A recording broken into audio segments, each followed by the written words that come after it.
देखो, जब एग्जाम के लिए पढ़ना ही है, स्टडी को टाइम देना ही है, और जब स्टूडेंट हो तो पढ़ना ही पड़ेगा, है ना। तो क्यों ना पढ़ने का सीक्रेट जानो। तो जब आप पढ़ाई करोगे तो मन भी लगेगा, कम समय में ज्यादा से ज्यादा पढ़ाई करोगे, पढ़ा हुआ याद भी रहेगा। क्योंकि एक स्टूडेंट के लिए पढ़ाई सबसे ज्यादा इम्पोर्टेंट होता है। पढ़ाई नहीं तो स्टूडेंट नहीं। पढ़ाई ही एक स्टूडेंट को फर्स्ट से अर्थ तक ले जा सकता है। क्योंकि बाबा भीमराव अंबेडकर साहब कहते हैं, शिक्षा तो वो शेरनी का दूध है, जो पिएगा वो दहाड़ेगा ही। तो समझ गए कि पढ़ाई कितना इम्पोर्टेंट है। पर कुछ स्टूडेंटों के लिए पढ़ना तो आसान होता है, जबकि बहुत सारे स्टूडेंटों के लिए पढ़ना मुश्किल। तो ऐसा क्यों होता है? वो चाहकर भी क्यों नहीं पढ़ पाते? क्योंकि हर स्टूडेंटों को कहीं ना कहीं पढ़ने का तो मन करता है, पर कुछ चीजें हैं जो उन्हें पढ़ने नहीं देती। तो ऐसा क्यों होता है, स्टेप बाय स्टेप इस वीडियो में हम जानेंगे।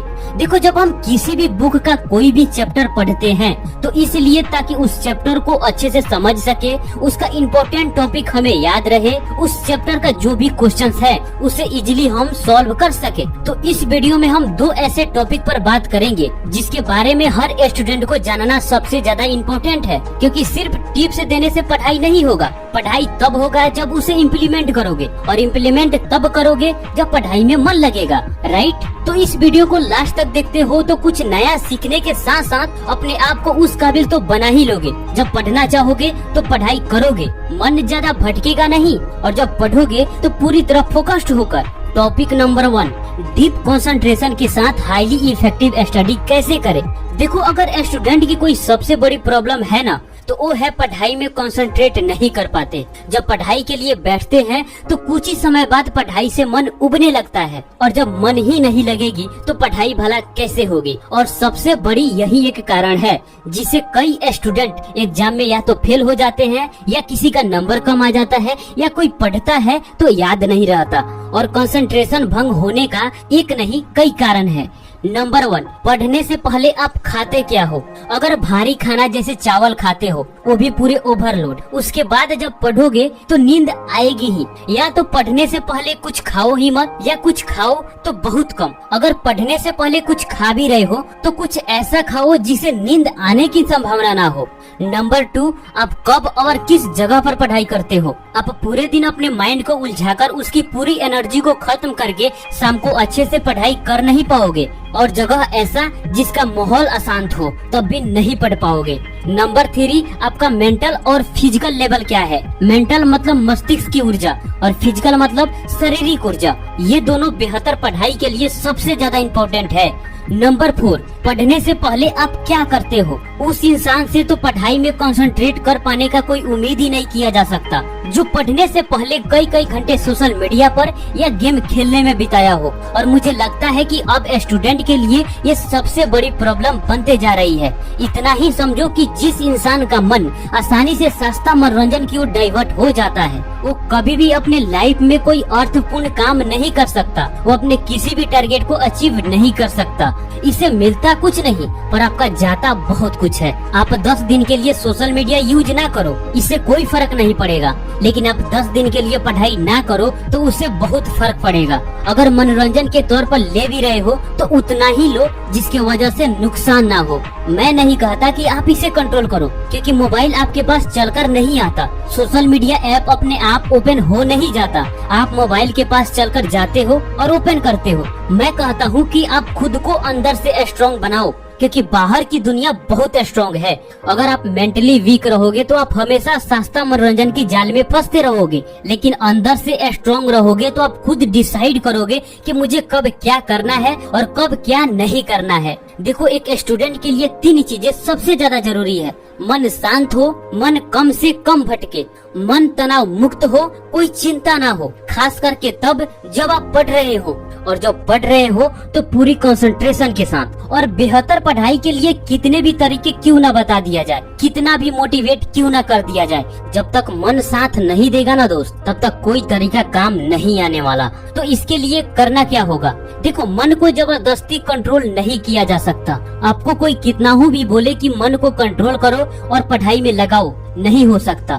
थोड़ी देर के लिए पढ़ोगे फिर मन भटकेगा। तो इसका एक ही उपाय है, अपने सांस पर कंट्रोल करो, मन अपने आप कंट्रोल में आने लगेगा। और अपने मन को जहाँ लगाओगे वहाँ लगेगा। अभी तक आप जितने भी महान व्यक्तित्वों को जानते हैं, जैसे स्वामी विवेकानंद, ये लोग अपने मन को कंट्रोल नहीं किए, अपने सांस पर कंट्रोल किए। मन तो अपने आप कंट्रोल होता चला गया। देखो सिंपल फंडा है, सांस पर कंट्रोल करो, मन कंट्रोल होगा। मन कंट्रोल होगा तो बाहर की सारी चीजों पर आपका कंट्रोल होगा। ये मेरा खुद का एक्सपीरियंस है और कई सारे बुक में मैंने पढ़ा भी है, तो इसे आप हल्के में मत लेना।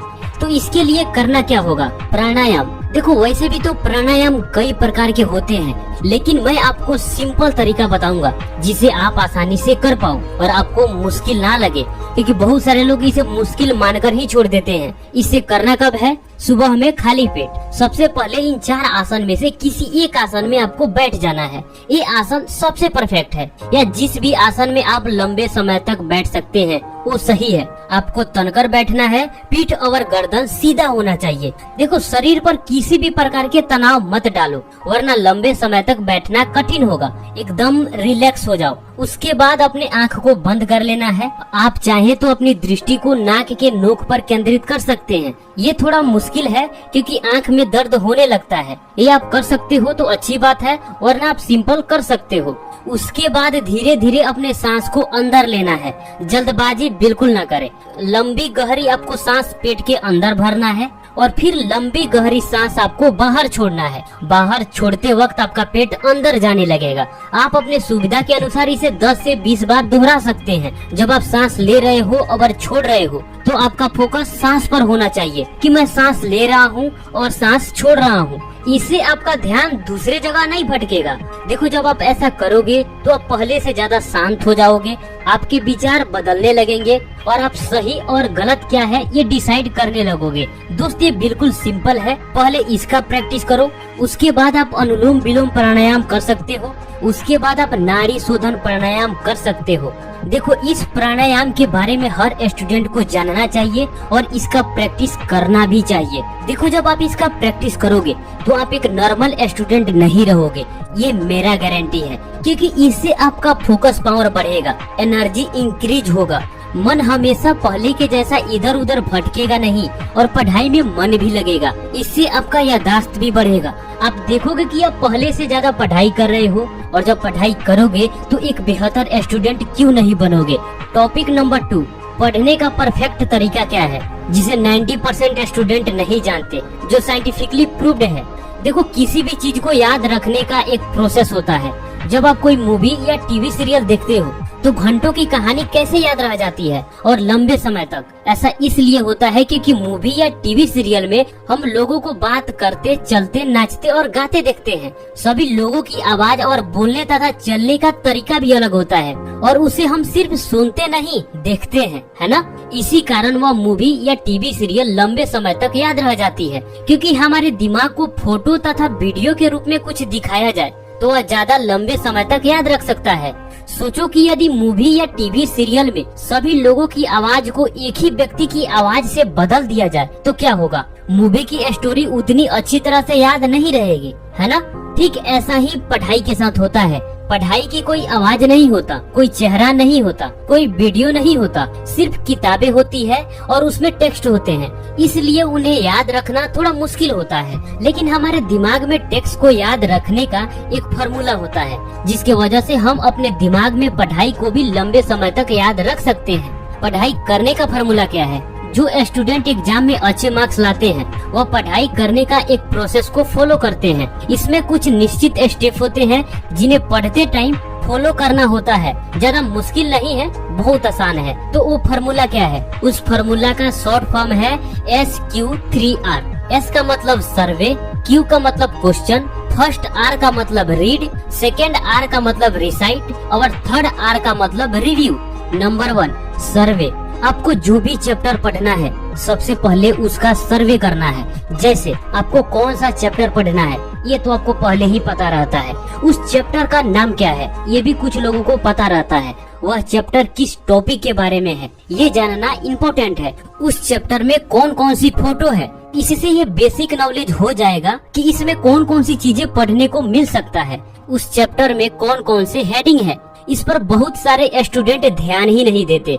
हेडिंग एंड सब हेडिंग आपको याद रखना जरूरी होता है। इसके अंडर में आप जितने भी टॉपिक पढ़ेंगे उसे याद रखने में बहुत आसानी होगी। तो इतना सर्वे करने के बाद आपको यह याद हो जाना चाहिए आपको क्या क्या और किस टॉपिक के बारे में पढ़ना है। Number 2, question. अब आपको उस चैप्टर के बारे में खुद से क्वेश्चन करने हैं। हेडिंग एंड सब हेडिंग को क्वेश्चन में बदल सकते हैं। अगर खुद से नहीं कर सकते तो उस चैप्टर के लास्ट में जो भी क्वेश्चंस दिए गए हैं उन्हें अच्छे से पढ़ो और समझो, ताकि जब आप चैप्टर पढ़ना शुरू करो तो आसानी से आंसर मिल जाए। क्योंकि बहुत स्टूडेंट पढ़ते हैं तो सिर्फ पढ़ते चले जाते हैं, चैप्टर खत्म होने के बाद फिर से क्वेश्चन ढूंढते हैं, जिसे टाइम ज्यादा लगता है और क्वेश्चन भी जल्दी से याद नहीं होता। Number 3, read. एक बार आपने पूरे चैप्टर का सर्वे कर लिया, अब चैप्टर को पढ़ना शुरू करो। अब जो भी क्वेश्चंस आपने बनाए हैं या लास्ट के क्वेश्चन जो आपके दिमाग में है उसका आंसर ढूंढने की कोशिश करो। अब ऐसा नहीं कि सिर्फ आपको आंसर ढूंढने हैं, नहीं। जब आप एक एक लाइन पढ़ोगे और जैसे ही उस क्वेश्चन से रिलेटेड कोई सेंटेंस या टॉपिक मिले उसे अंडरलाइन कर दो या टिक लगा दो। अब आप पढ़ोगे तो पूरी तरह फोकस के साथ, क्योंकि अब आपको किसी क्वेश्चंस का आंसर भी ढूंढने हैं, या जो भी टॉपिक आपको लगे कि ये इम्पोर्टेंट है उसे अंडरलाइन करते जाओ। हो सकता है ये टॉपिक क्वेश्चन में बदल जाए, राइट। Number 4, recite. एक बार आपने पूरे चैप्टर को अच्छे से पढ़ लिया, अब आप किताब को बंद करके अलग रख दें। आपने चैप्टर में जो पढ़ा और जो चीजें आपको समझ में आया उससे खुद को बोल बोल कर सुनाना है, या जैसे आप दूसरों को सुना रहे हो या पढ़ा रहे हो, समझा रहे हो। इसे टीचिंग भी कहते हैं। हो सकता है कि आप एक बार में पूरी चैप्टर को कंप्लीट ना कर पाए, या एक बार में जितना पढ़ा 1 पेज 2 पेज या 3 पेज उसमें जो भी चीजें आपको समझ में आया और जो इम्पोर्टेंट टॉपिक है उसे खुद को बोल बोल कर सुनाना है। अगर आप कुछ चीजें उसमें से भूल जाते हैं तो फिर से आप बुक को खोल करके देख सकते हैं, और इसी तरह पूरे चैप्टर को कंप्लीट करने के बाद भी करना है। Number 5, review. जब पूरा चैप्टर रिसाइट कर ले तो अब आप चैप्टर का नोट्स बना सकते हैं। नोट्स हमेशा बुक से देखकर ही बनाना है, वरना कोई इम्पोर्टेंट टॉपिक छूट सकता है। और अपने नोट्स को समय समय पर रिव्यू करते रहें, जिसे आप नहीं भूलेंगे। रिव्यू करने में ज्यादा समय नहीं लगेगा, ज्यादा से ज्यादा 10 से 15 मिनट लगेंगे, लेकिन याद लंबे समय तक रहेगा। अगर आप चाहते हैं कि नोट्स कैसे बनाया जाए, इस पर वीडियो आना चाहिए, तो आप कमेंट बॉक्स में लिख सकते हैं। दोस्त, कैसा लगा वीडियो कमेंट बॉक्स में जरूर बताइएगा। यहाँ तक वीडियो देखने के लिए आपका बहुत बहुत धन्यवाद।